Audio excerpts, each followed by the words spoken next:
So I just set this up true using a scribing block to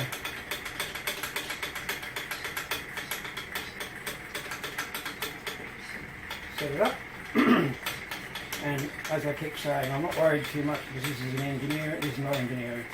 This doesn't have to fit anywhere. It's sitting in there. It just has to look like it's right. So that looks quite reasonable. There is, at least to me, an interesting story for this scribing block that I have here.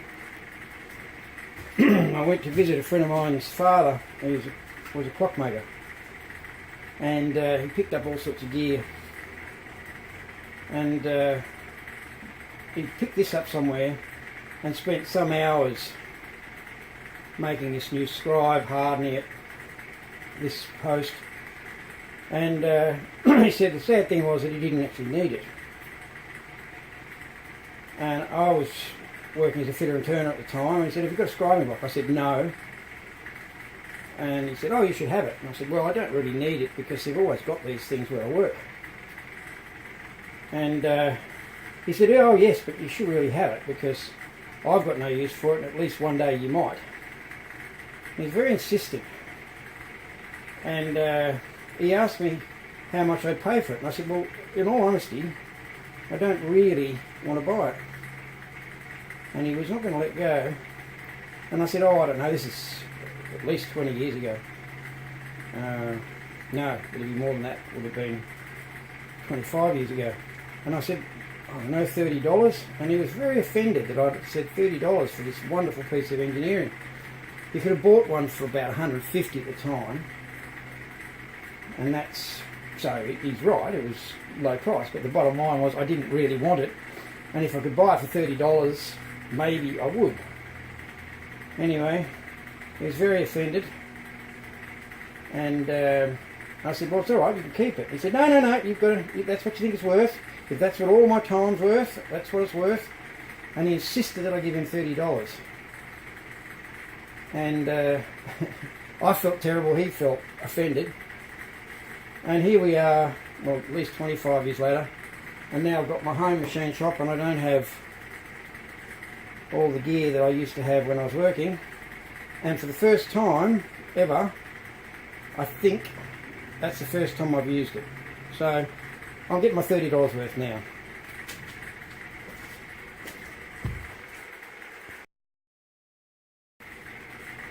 Well, this is a little annoying.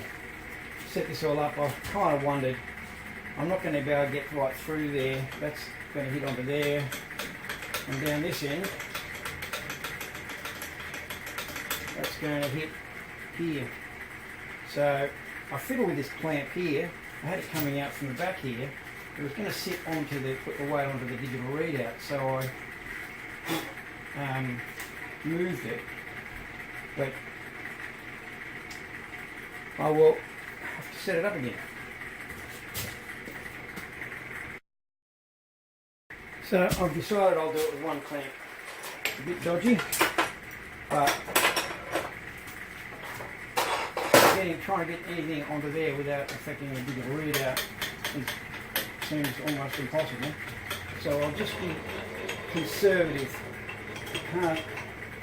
Maybe I can get a second clamp onto there, but it's going to get in the road, so I will just be real careful.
Well,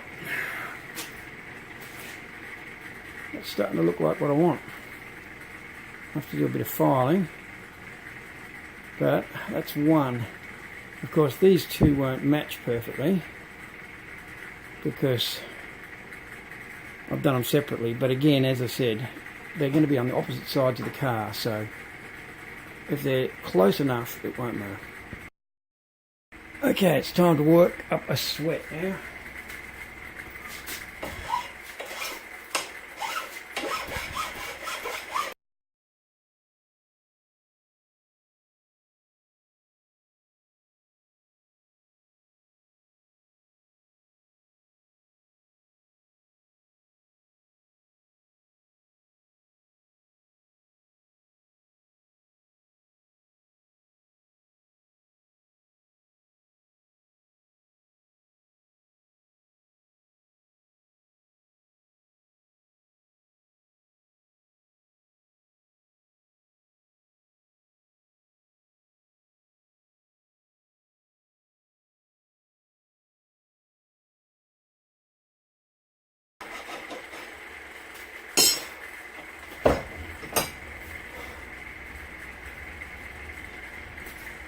Okay, well, that's getting close.